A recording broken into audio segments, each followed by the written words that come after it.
For years, investigators searched San Diego for a serial killer. They studied maps, compared crime scenes, counted similarities between victims. Along El Cajon Boulevard and the highway stretching east into the desert, fear settled over the women still working the streets. But as the list of dead and missing women continued to grow, another possibility began to emerge. What if the problem wasn't that police had failed to catch one killer? What if they had failed to understand what was really happening at all? This is their story.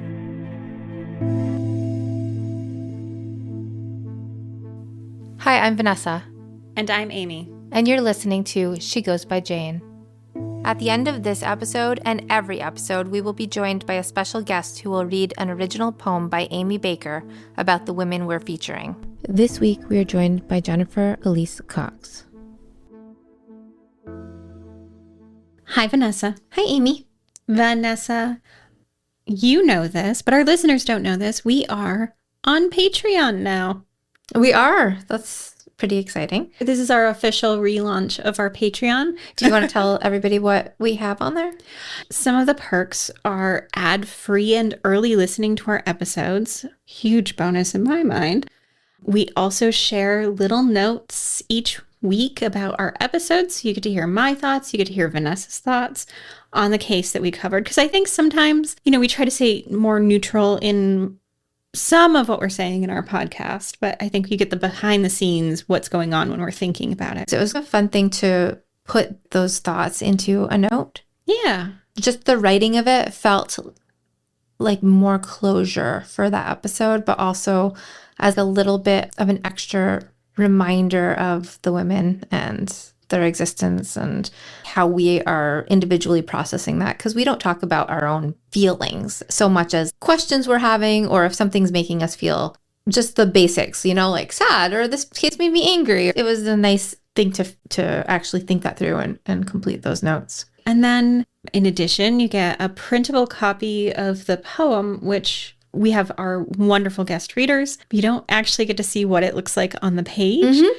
Also, you get a monthly newsletter from me, which is a short piece on some of the stuff that didn't make it into the podcast. Could be an interesting aside that I came across, or an aspect of the case that just didn't quite fit into what we're doing in our stories. I think sometimes those little side quests are the things that sometimes when we've seen readers in person, mm-hmm. they talk about wanting to know more about. So I think that's a cool thing to add. Right. You get to actually have that kind of insider knowledge that just isn't shared here necessarily on the podcast. So thank you to everyone who has supported us so far, and we can't wait to keep sharing stuff over on Patreon. Now, Vanessa, this is shifting gears because this is a serious case that we're talking about. Mm-hmm. We have so far covered two parts of this story about the women in San Diego who many of them were sex workers who were missing or murdered during the 1980s and 1990s. How are we doing so far? There's been a lot of names named. Yes. And so today, are we going to just start settling into what happened to them? Or are we not done naming? So total, there are 43 women who are more officially linked to this. But we are going to cover where this case goes and some of the resolutions that maybe are had here. So you seem uncertain about that. So are there not definite resolutions? I think in any story like this in which there are 43, it might be impossible to fully come to a place of resolution at all. So we're going to set a little bit of a scene here. It's 1990, and a police source sits down with reporter Steve Weiglin. It was October, and by then, women had been disappearing from San Diego County for years. Some of them were found in dumpsters, some in ravines off highways. Some were never found at all. Many had worked along El Cajon Boulevard, which was part of San Diego's red light district, before they disappeared. By 1990, we're at more than 40 women who are believed dead or missing. And still, for many years, many of those cases had not been treated as connected at all. A lot of that, the police source said, was because these were misdemeanor murders, biker women, and hookers. What does misdemeanor murders mean? Yes, this is a phrase that I had maybe been more unfamiliar with until this story. And it's basically a way of describing cases where a murder happened, but the law enforcement officials investigating it don't feel like it's a major crime. When would murder not be a major crime? So it's exactly what he says when he says biker women. So a murder is graded by importance based on their perceived importance of the person who's been murdered? Yes, so that's what they're saying. Now, if you had a young, beautiful college co-ed who was murdered, her case, they're saying, would be a major crime that they would put more effort into. So it's I'm really not sure hard. their families and loved ones would agree with that. Exactly. So it's really hard to come across something like misdemeanor murder to describe what happened. But it's what the police source added next, which was something that typically had only been said by officers behind closed doors. Sometimes, he said, we'd call them NHIs, no humans involved. So that means that they actually didn't think there was anybody involved in the murder. And they're thinking that the victim died alone. No. So what NHI means is it's slang for victims that were considered less worthy of urgency or sympathy or saving.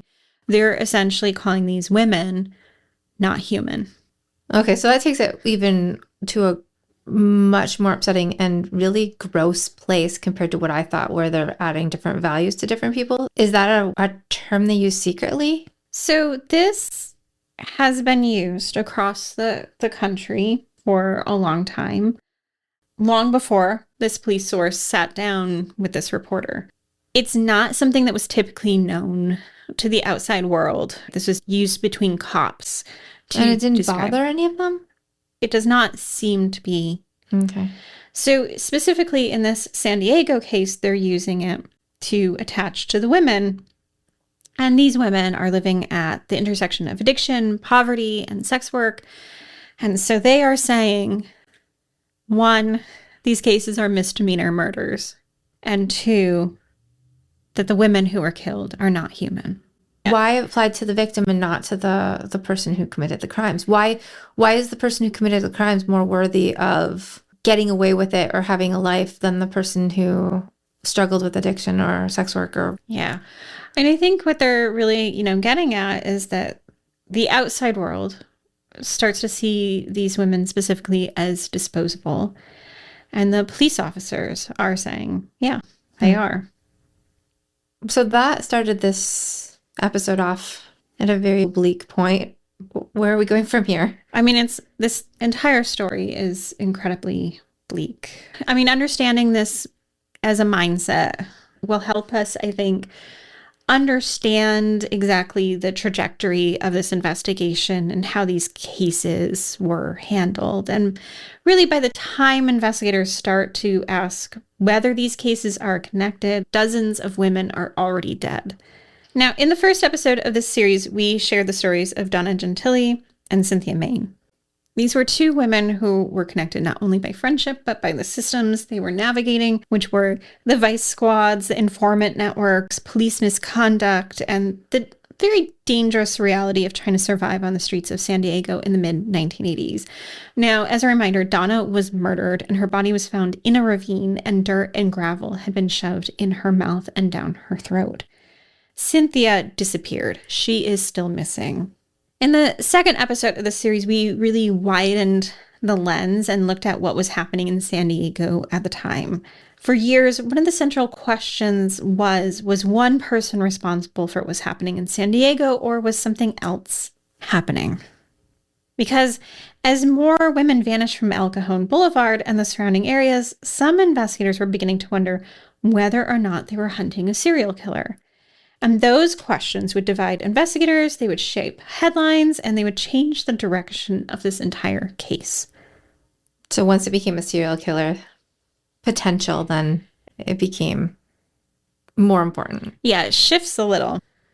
And so while police are sort of contemplating this question of a serial killer, the women working on El Cajon are living in fear as the number of the murdered and missing continues to grow. On September 20th, 1987, Sally Ann Mormon Fields, her remains were found by two bicyclists lying just 15 feet from Sunrise Highway. She was just 19.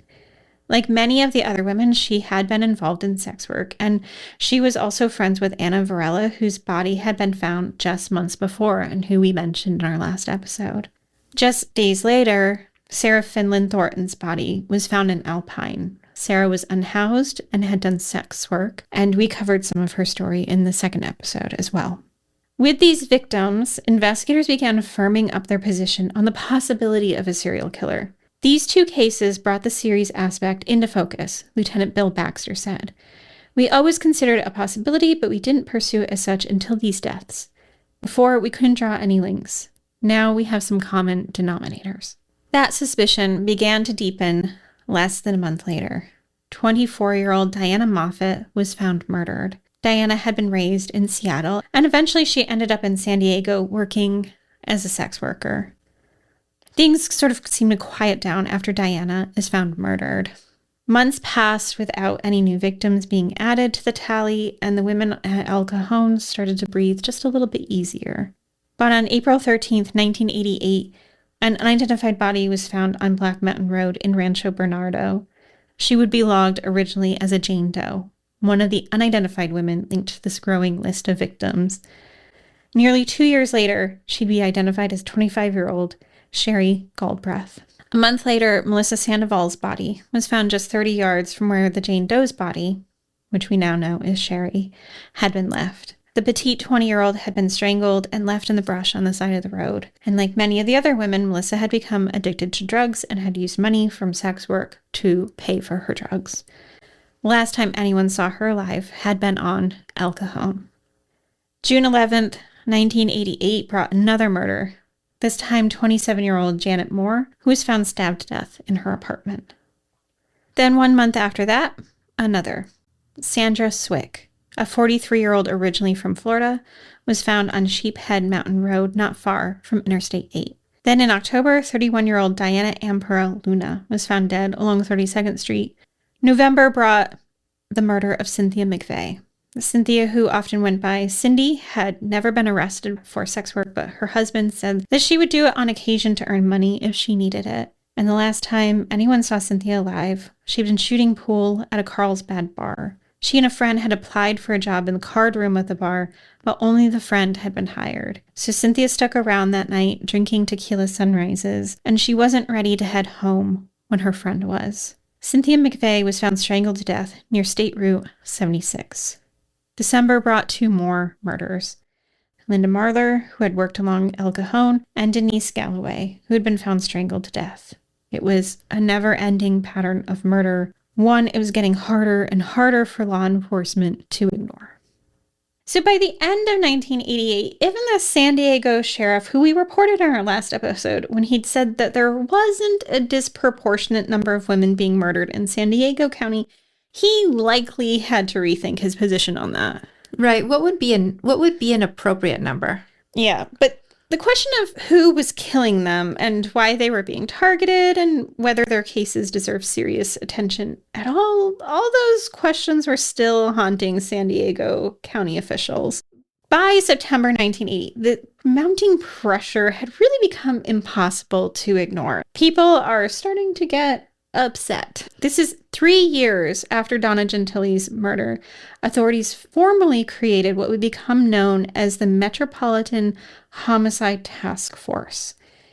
And its initial question was clear.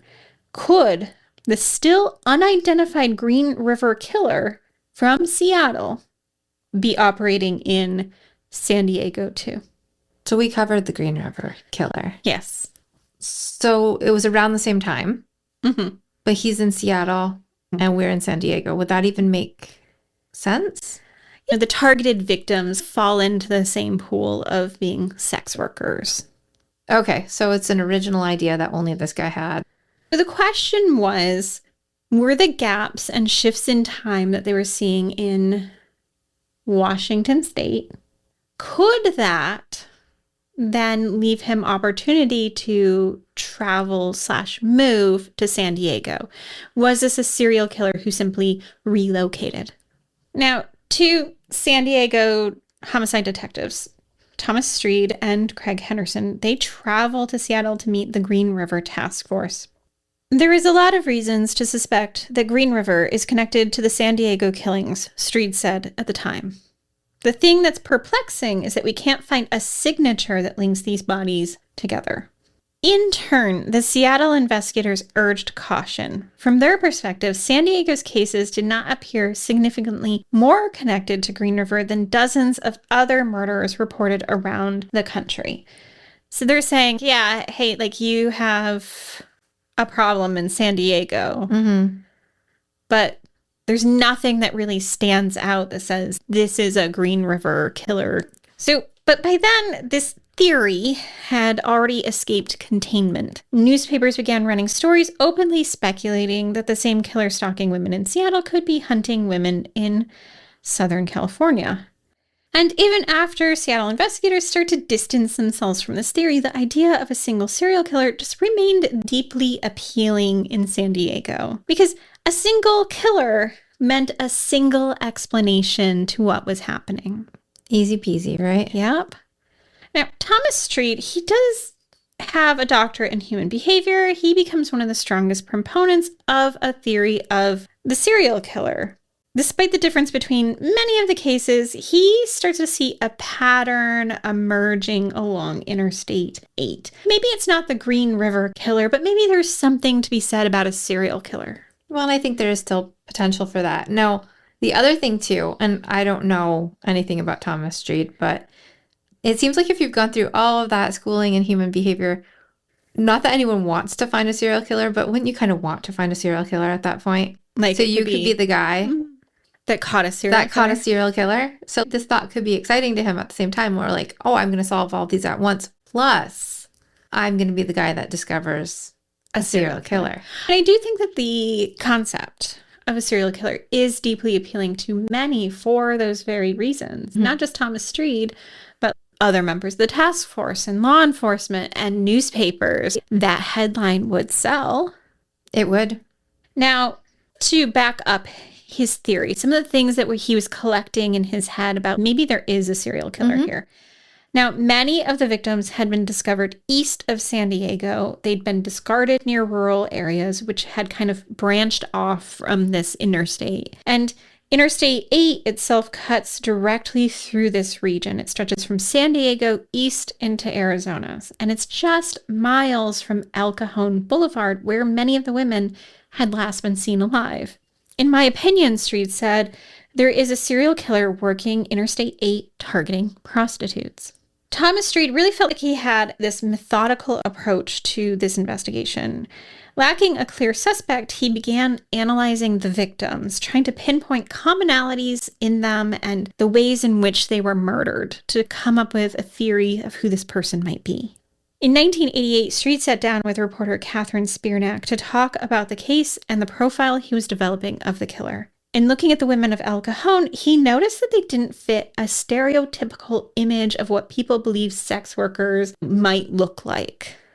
He said the victims tended not to be dressed provocatively at all, and they opted for more casual clothing instead. From this, he drew some of his theory, which is, because of that, he said, I think this individual has an awful lot of self-doubt about his masculinity. He may feel exploited by women or threatened. He can't deal with the feeling that women are more confident about their sexuality than he is. That places him in a position of needing to control women, to dominate them, and humiliate them. So he believed that this killer is traveling along this highway regularly and would know the isolated dumping sites intimately along this route, and may even be working alongside an accomplice of some sort. Street thought that the sex workers were targets because they were seen as accessible and easy targets. And the killer might also be driven by a desire to punish, quote, bad women, or to rid society of them. Now, many of these series became ones the task force felt increasingly comfortable sharing publicly. After the official formation of the task force, they put out statements through spokeswoman Sergeant Elizabeth Foster. Just weeks into the formation of the task force, investigators announced that they believed a single serial killer could be responsible for at least 25 of the deaths under review. But despite their growing confidence that a serial killer was responsible, investigators were still no closer to identifying who that killer might be.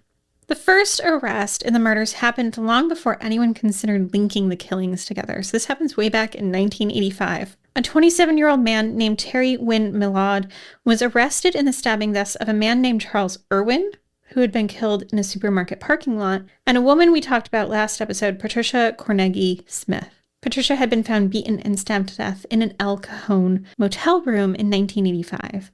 Millard was sentenced for 13 years for the murder of Charles Irwin. Of this conviction, the task force made a statement in March of 1989. Smith was a known prostitute.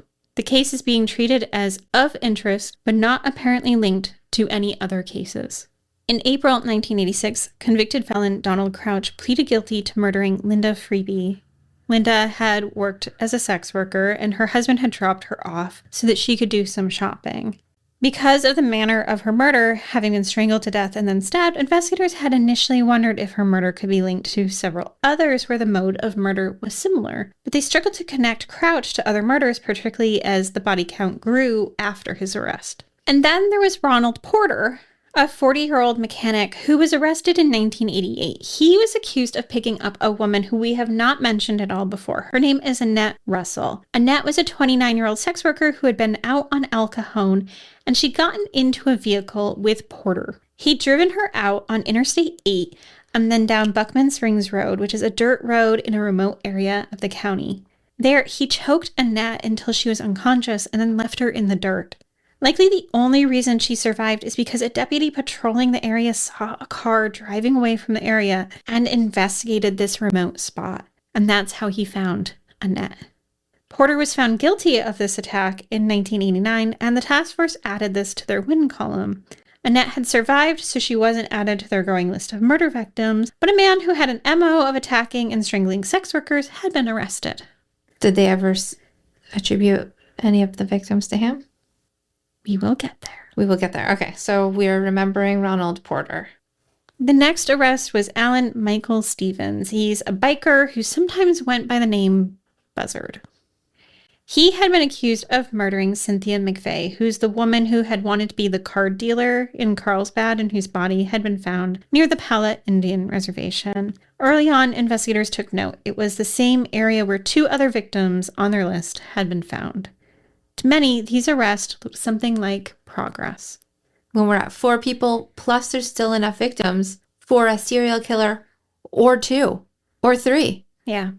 I mean, I think that we've talked about this in the past, in which we've covered some stories in which someone's gone missing, and then the list of who potentially might have committed that crime is very long, and it's several serial killers long. Mm-hmm.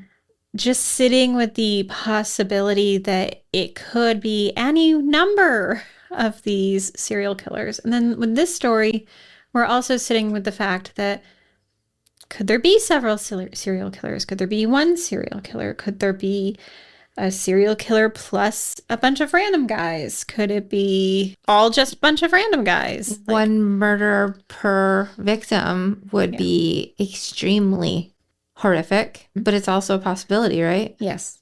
By March 1989, the task force was publicly touting these arrests alongside a series of other arrests for assaults on sex workers. The task force, officially assembled just months before, had grown to be a collaboration between the San Diego Sheriff's Department, the San Diego Police Department, 2 very different departments, okay, and the District Attorney's Office. By spring, it consisted of a lieutenant, 2 sergeants, 7 detectives, and a prosecutor. Dr. Thomas Streed had seemed like a natural pick to kind of lead the efforts on this task force. This task force had been given just 6 months to investigate the murders, and these arrests were proof positive that the manpower along with the extra funding were well spent. They were granted an extension to continue their work. Sergeant Elizabeth Foster, who continued to be the official spokesperson for the task force, updated the public that month on where they were in their investigation. Of the 6 suspects that have been either arrested or convicted of assault, attempted murder, or murder on these women, most of them remain under consideration for some of the unsolved homicides. So when you were talking about the task force earlier, you kind of made this little, it was a little between the San Diego, what was it, the sheriff's department and the police department. You're like, there is a difference? Yes. Is that what you said? Yes. So the city police department, the San Diego Police Department, is responsible for crimes that happen within city limits. But the city police department, San Diego, is located in San Diego County.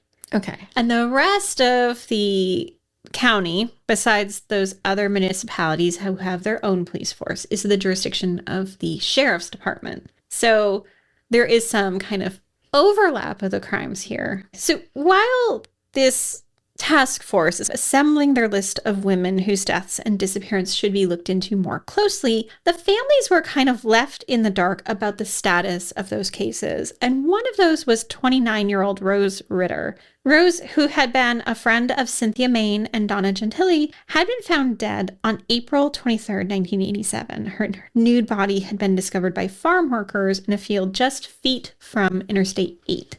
Because of the weather conditions in this area, Rose's body had experienced rapid decomposition, but still there was evidence that she had been beaten around the head before her death. Despite this, her death had been labeled as a drug overdose due to the amount of meth and cocaine in her body. This isn't the first time. No.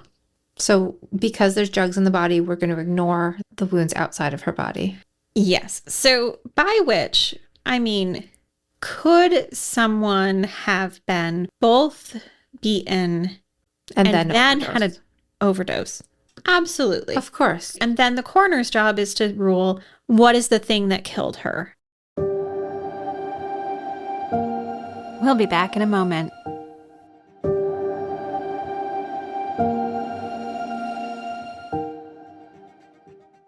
In cases like this, in Rose's case, right, their cause of death may have been due to drugs, does not mean that the case shouldn't be also investigated, because who beat her just before she right. What happened there? Now, Rose was originally from Scranton, Pennsylvania, and that kind of area, and she'd moved out of her home at 16 after her father remarried, and she'd had some conflicts at home. Her father, John, said of this time, "Her mother passed away and Rose Marie had her own ways. I tried to take care of her, but with my new wife and her ways, well, Rose Marie didn't want to live the kind of life we wanted." Rose headed for California with a friend, but that doesn't mean she was estranged from her family. She was in regular contact with her father, John, and she even came home a few times over the years to visit. It was while John was working at the bar he owned one night that he heard of his daughter's death. As he later told reporter Catherine Spiernack, it was announced right here on our local TV station in Scranton. They called her a well-known hooker from the San Diego area. I almost fell through the floor. That's how he heard about his daughter's death? Yes. So they named her name and then said that? Mm-hmm. And he knew she was a sex worker or no? He had known that Rose was a sex worker and had actually created some unneeded distance, I think, between the two that he would later regret. But he never thought that a drug overdose would be the cause of her death, not with the fact that she'd been beaten before she had died. And so he's just finding out, he sees that, and then he has to figure out what happened to his daughter. It's such an out of order way to learn about something so terrible. Just being there one night and looking up at the TV and it's your child. Yeah. And then nothing else about who Rose was or any of her history, or it's just that she was a, quote, well-known hooker from San Diego. And he was suspicious of what had happened to her and thinking through the scenarios of what might have happened to her is like the thing that had kept him up at night. He said, "Flashbacks keep coming to me. I still don't know how she died, if she was in pain or what. All these crazy thoughts keep going through my mind." What John didn't know is that Thomas Street had felt the same and had some suspicions about her death. And he too had wondered what really had happened to Rose Ritter, and she was quietly added to the list of potential inclusions for being murdered. But as Street is circling his theory of at least one serial killer stalking women in San Diego, 2 more women were found murdered.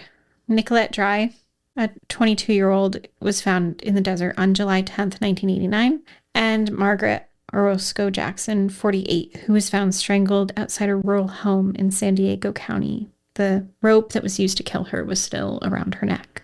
With several suspects arrested and more cases added to the list of victims, the task force spent much of 1990 digging into these cases. By then, they'd managed to secure an office of their own in Mission Valley and had amassed a team of nearly 24.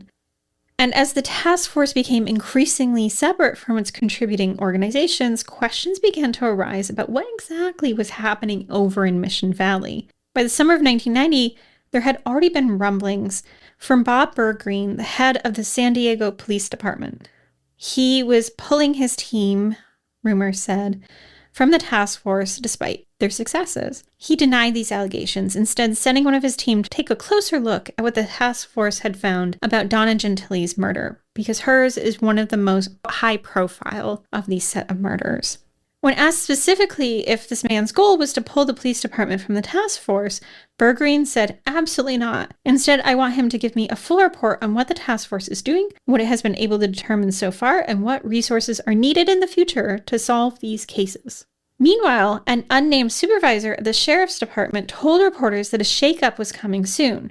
That person said, I've been told to expect some indictments against some rather high-ranking San Diego police officers. I asked about whether any of the sheriff's personnel might be involved, and I was told no, not at this time, and at this time, the focus is on the San Diego Police Department.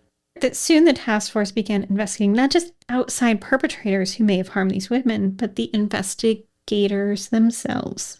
Can you just clarify a little bit about what's happening here? Who exactly is being singled out? Is it the sheriff's department? Is it the police officers? And who is doing that? Who's calling them out on that? I'm kind of confused on that. Because it gets kind of muddy. It got a little muddy here. And also just, I'm a little bit confused about that. And then also we're talking here about, you were saying that Donna Gentili is kind of considered one of the more high profile murders. Mm-hmm. Now she's the one who way back at the first episode had made that recording, right? Yes. That was like, if something happens to me, it's not by my own hand. Mm-hmm. And she had been an informant, right? Yes. Is it because of her close work with one of the investigators that they've come kind of to this conclusion? So I'm going to try to give maybe a quick explanation here. Okay, so let's start with Donna. Okay. Donna had made statements against the city police department. Okay, so we're just going to call them the city at this point. Okay, so she's pointing fingers at the city cops saying they're doing stuff that they shouldn't be. And then she ends up murdered. But then at that time, they're like, right. But now we're circling back around to that. Okay. Yeah. So there had always been rumors that it was a potential that Donna had been killed by someone on the city police force. Okay. Nothing comes of that. There's no movement in that case. Right? Right. Now, then this task force, the Metropolitan Task Force, gets created. And it's supposed to be a collaborative effort amongst a bunch of agencies, but primarily the sheriffs and the city. So they're supposed to be working together on figuring out what's happening.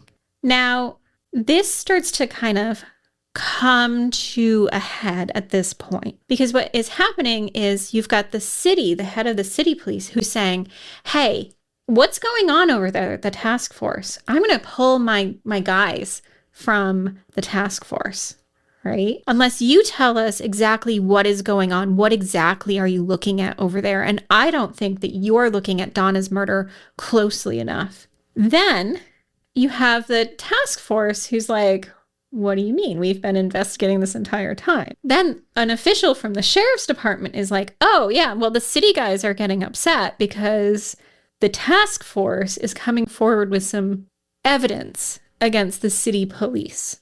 Okay.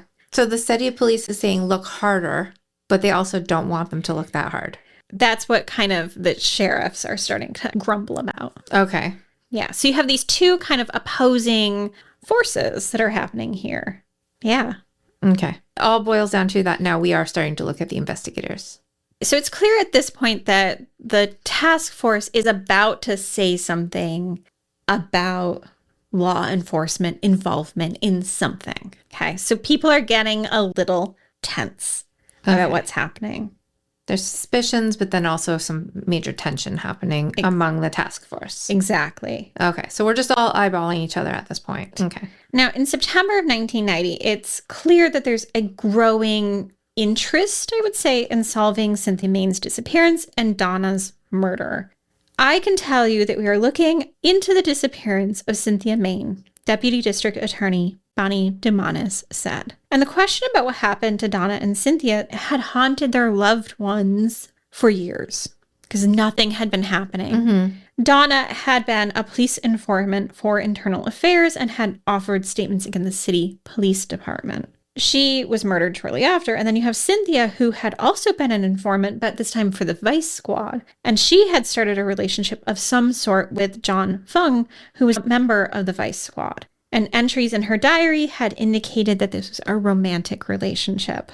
Now, by 1990, some of what the Metropolitan Task Force is finding becomes public. Fung, as well as Sergeant Sal Salvatierra, who had also known Cynthia, were being investigated. It was part of a larger look at several officers at the city PD, and to some this felt like this was news that was a long time coming. Many had suspected that the city PD had something to do also with Cynthia's disappearance and Donna's murder. What's more is if this was the case, could someone on the city PD be linked to more of the murders?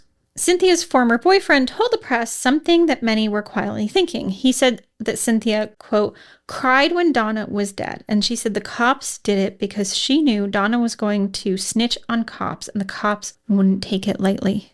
So investigators began searching Fung and Salvatierra's residences and belongings, and Cynthia's family is just left to wait for news of what they're going to find. It's disgusting how this has been mishandled, her mother said. I had to get them dental records 5 different times because they kept losing them. That's pretty unacceptable. Exactly. Now, as these fingers are being pointed, Bob Bergreen downplayed the possibility that members of his force committed murder. You can't run a police department without associating with prostitutes, Bergreen said. Prostitutes are useful informants, and just because we use them as informants doesn't mean police officers kill them. By July 1991, the press ran with a story that there had been a 10-month investigation into the Vice Squad and how they had handled cases involving sex workers. This investigation found, in their words, pervasive mismanagement, misconduct, and unprofessional activity when it came with dealing with crime. Police Chief Bob Bergreen announced that 4 current officers and 1 former officer were identified during the course of this investigation. 1 had already been let go. The remaining officers, Bergreen said, will be held accountable for their actions and will be subject to appropriate actions very soon. For this, Bergreen did take some responsibility, though he had only been an assistant chief at the time. He said, "We let this little group of officers get out of control. It wasn't like we knew they would be out of control, but we weren't doing what we would have done and perhaps should have done to oversee what they were doing." That's the most dancing around something I've ever heard. Yeah. The chief is saying, we did, but we didn't, but we did, but we didn't, but we did, but maybe they did, but maybe they didn't, but we don't know. And he's like, I'm sounding non-committal about this. Now, the investigation did allege that there was credible evidence that John Fung and Sal Salvatierra did have links to Cynthia Main, but not to her disappearance. Were they 2 of the named officers? Yes. Okay. In addition, Fung and another officer were alleged to have specifically targeted a woman, pulling her over for driving under the influence after she had gone out to drinks with John Fung. Oof. Yeah. Okay. So they have drinks together. She leaves.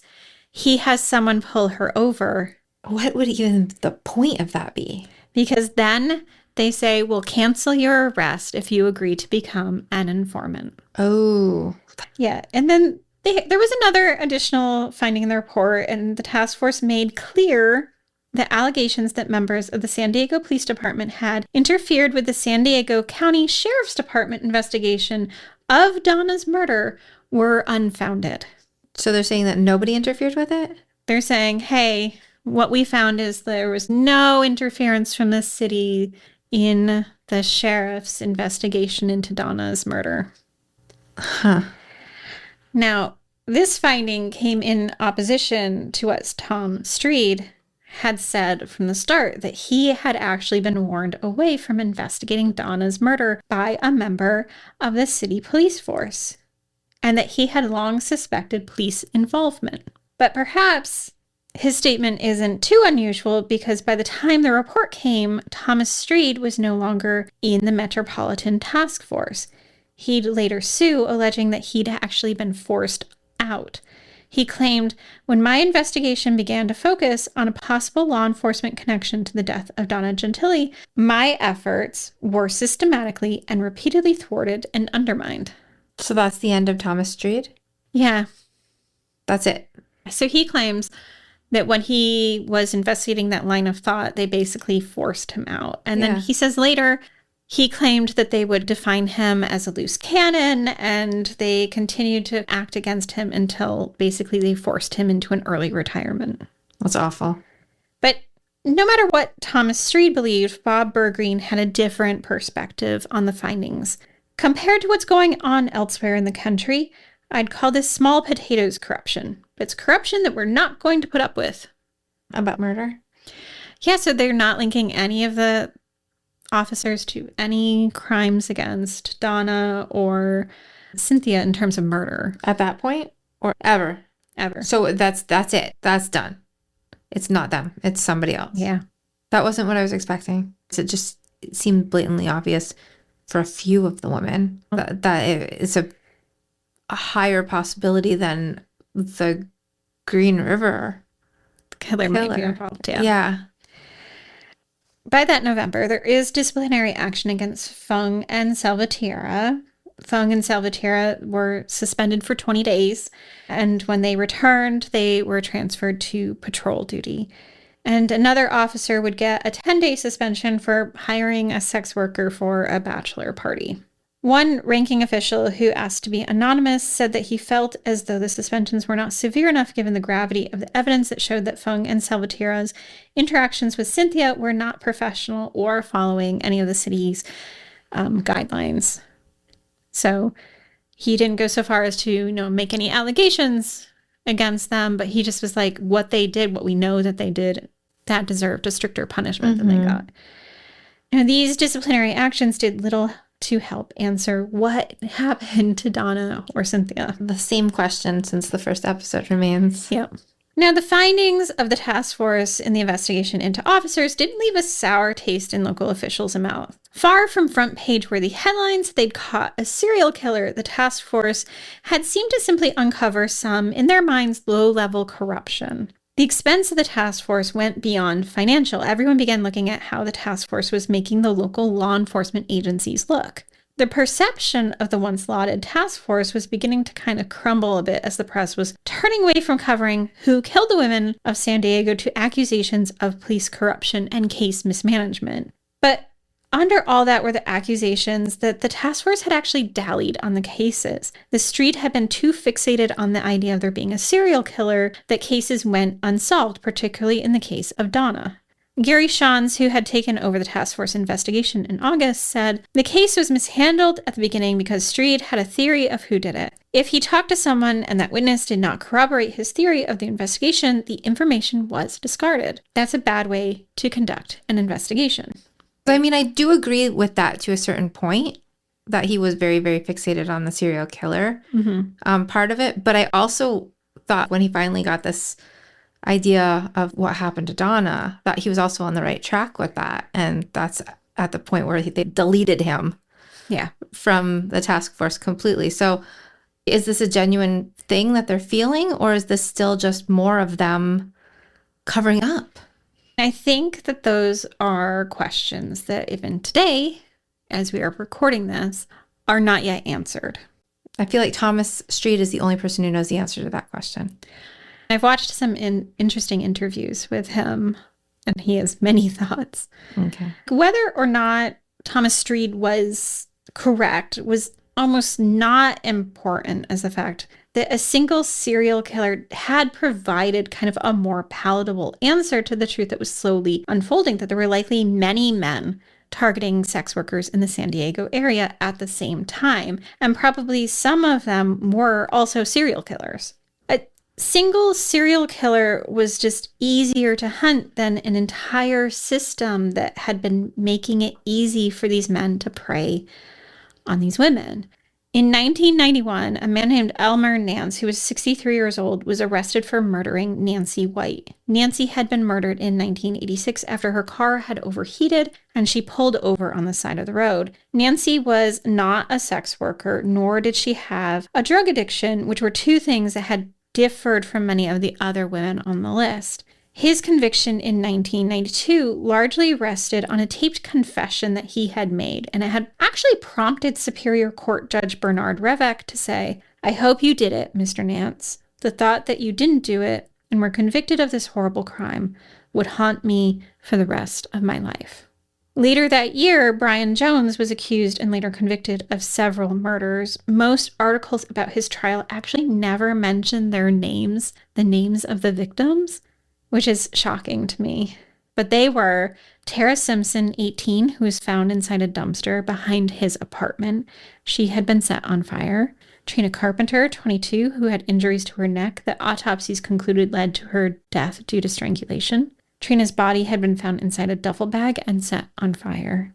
Joanne Sweets, 24, she'd been strangled and had severe injuries to her face and neck, and her body had been placed in a dumpster. And Sophia Glover, 37, whose body had been found along a sidewalk. So he was accused and convicted, but the articles never mentioned their names? No. What did they just say? Okay. 4 prostitutes. 4 prostitutes. Yes. Okay. Yeah.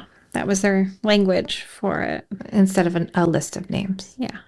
And then there's Wayne Emerson. He was convicted of the murder of Melissa Jean White and the attempted murder of another woman. Emerson had lived on the Pala Indian Reservation at the time of those crimes, and some believe that he might be connected to other murders that happened in that location. Then there was Mark Elder, who was convicted of the murder of Janet Moore, who had been found murdered in her apartment. So are we at 7 men? It's quite a few at this point that have been arrested? Yeah, it's not one serial killer, is it? If we look at Brian Jones, who killed 4 women, he officially qualifies as a serial killer. Okay. But again, not one serial killer. It's several. And earlier, Vanessa had actually asked if we were going to hear about Ronald Porter again. Mm-hmm. He's the one who attacked Annette Russell, and she'd survived, but the way in which she was attacked had matched several other victims. In 1992, he would be convicted of the murder of Sandra Swick, who had been found in 1988. Porter had a long history of crimes. In 1970, he'd been charged with child molestation. In 1976, he'd pleaded guilty to kidnapping a 16-year-old boy. And then there was an assault against Annette. In 1992, he was sentenced to 15 years for the murder of Sandra. And the jury believed that he could be responsible at that time for 5 more murders, but there had not been, in their minds, enough evidence to convict him of those. Yeah, so he could also be a serial killer then. What is interesting, and I'm just going to let maybe the tone of my voice carry my thoughts on this, is that the following year, the task force announced that they believed that Ronald Porter could be responsible for at least 12 more murders besides Sandra's. One of those, they claimed, was Donna. In looking at Ronald Porter, Dick Lewis, the then head of the task force, said, "We found that there were a number of things that could connect this gentleman to this case." He went on to say that evidence at the scene matched evidence found in Swick's murder, including 4 fibers that were recovered from Donna's clothes that matched the fibers from the seats on Porter's car. Lewis then went on to say that he believed that Porter was also responsible for the disappearance and likely murder of Cynthia Main. She fit right into the profile of Porter, Lewis said. Ronald Porter has never been charged in either case. There's questions. There's so many questions because they've already, I feel like the trust in this case has been betrayed. And so it's hard to really believe that this could be the real answer to it. Yeah. Is it the real answer or is it the convenient answer? Now, during this kind of statement, Lewis also named Blake Raymond Taylor, who had been in prison for attempted murder. Taylor, Lewis believed, was responsible for 3 of the murders, and there seemed to be too little evidence to bring charges against him. In the spring of 1993, the task force quietly disbanded, feeling as though they'd accomplished their task. Men had been convicted, and no more bodies were showing up along Interstate 8. The DA praised the task force. He said it was one of the most effective agencies of its kind in the country. Streed disagreed. Of the task force he'd formerly been a part of, he said that the city PD had only joined the task force to do one thing: damage control. Streed was also not alone in believing the task force hadn't lived up to its original mission. They want to trick us into believing it was money well spent on the task force, said Linda, Cynthia Main's mother. All this time just to pin a bunch of murders on 2 guys in prison, but not be able to prove it? That's a joke. To this day, the majority of these cases never had their day in court. Families were left with the names of men who were believed to be responsible, but they were never convicted of those crimes. It's also unclear how many Jane Does are left connected to these cases, at least publicly. Some of the women were listed as Jane Doe cases for a brief while, like Trina Carpenter and Carol Goshrowski. One Jane Doe case seems to have been quietly closed in recent years without fanfare or announcement of the identification. In many ways, their names and stories are still lost to us, who these women were, what their lives were like. Vanessa, we are far from the first to try to remember their names. In the 1990s, others had picked up their morning paper and read the words, "No humans involved." It was a shocking way to see these women whose lives were brutally ended. In 1992, several artists gathered together and organized an installation. Using performances, billboards, and a published book, they displayed photographs of the missing women with the letters NHI written next to their portraits. When images of the women weren't available, they used stand-ins to illustrate what had been lost. It was through this project that Pat Riccio learned for the first time that her daughter's murder had been reclassified as a potential murder. Michelle had been just 19 when she died, and her body had been found in an orange field by workers, and drug paraphernalia had been spread around her. Pat and her husband had found out about Michelle's death from a coroner's note stuck to the front door, and soon after they were told she had overdosed. In 1988, Pat's neighbor had called to say that Michelle's name was in the local paper. The task force had listed women whose cases they were investigating as murders, and Michelle's name was there. And Pat said she was stunned. As far as she knew, her daughter's death had only been classified as a drug overdose. And so she called the San Diego Police Department to ask them whether her daughter's case was being investigated as a murder, but they told her it wasn't true. But still, despite their answer, this question kept gnawing at her, so she called back a year later to ask again, and they just told her that Michelle's case had been closed, and so that seemed to be that. Until the NHI art exhibit. The 5 artists working on the project had approached her and asked for a photo of Michelle to use in the exhibit. Through their outreach in a CNN piece on the project, she learned that yes, Michelle's death may have been a murder. Still, she had never actually heard from law enforcement about her daughter's case. Covering the exhibit, the Los Angeles Times interviewed Richard Lewis, who at that point had been the director of the task force, and he acknowledged that it was possible Michelle's death could have been wrongfully categorized as a suicide in the initial investigation. The coroner's office, he said, used to have a habit that if they couldn't determine the cause of death, or if it was a soft kill, they would say it was a drug overdose.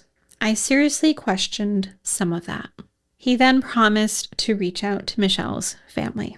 Deborah Smalls, one of the artists, said that she hoped the exhibit gave families their due, that they were demanding a full and fair investigation, and hoped the project helped this cause. Though the pieces were viewed by over 3,000 people, Richard Lewis of the task force was quick to point out that the project yielded no new investigative leads. But for Pat, it was more than that. It helped me share my experience, she said. It made me want to find out what happened. The artists should get the credit they deserve for opening some eyes in the city to the fact that the police really don't investigate the crimes they say they do. We've been telling this story over the past 3 episodes, and we could do dozens more. We've been waiting for this story to end with an arrest that sticks. A trial, a verdict, all the doors finally closed. And it doesn't happen that way. Fung and Salvatierra were suspended but not charged, and Porter and Taylor were named but never convicted. The task force that called itself one of the most effective in the country was the one that Cynthia Maine's mother called a joke. Richard Lewis himself said that when a cause of death was unclear, when it was what he called a soft kill, the coroner's office would write down overdose and then just move on. That's not an oversight. That's the system deciding in advance which deaths were worth explaining. So we don't have one name to give you at the end of this to explain exactly what happened to all of these women. Not one name for who did something to Donna or Cynthia or Rose or Michelle.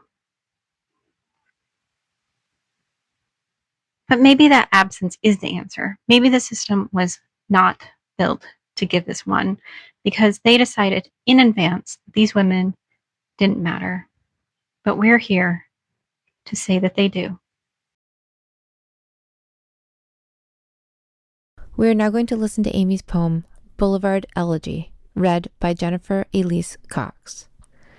Jennifer combines a glowing personality with outlandish humor to invent her own comedic style. She bursts on the scene in 1995 with her excellent yet underrated performance as middle child Jan Brady in the Brady Bunch movies. Growing up in New York City's Lower East Side, Jennifer dreamed of becoming an actress and at the very young age of 4 began her career in acting in commercials.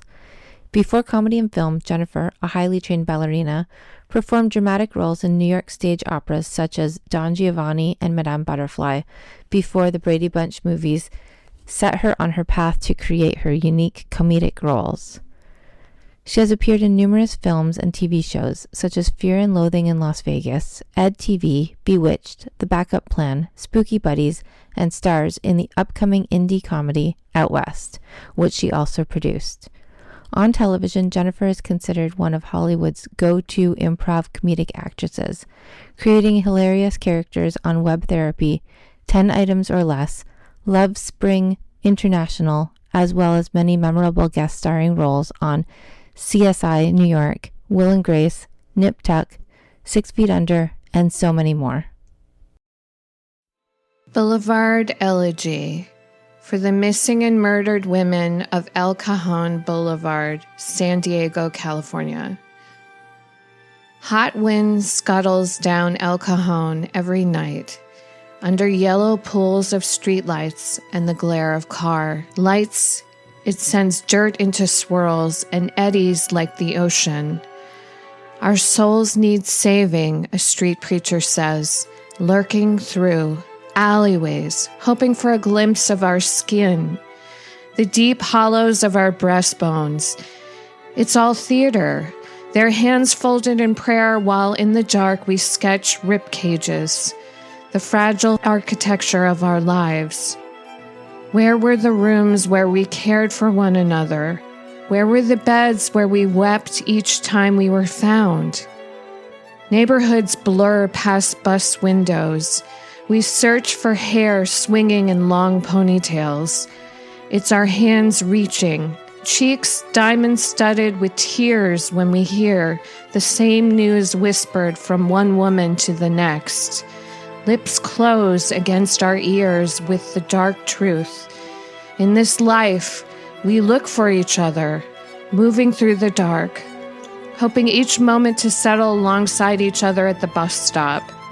Life. We've dreamed of life, our bodies surviving into light. For more information about our show, please visit shegoesbyjanepodcast.com. Bye, Vanessa. Bye, Amy.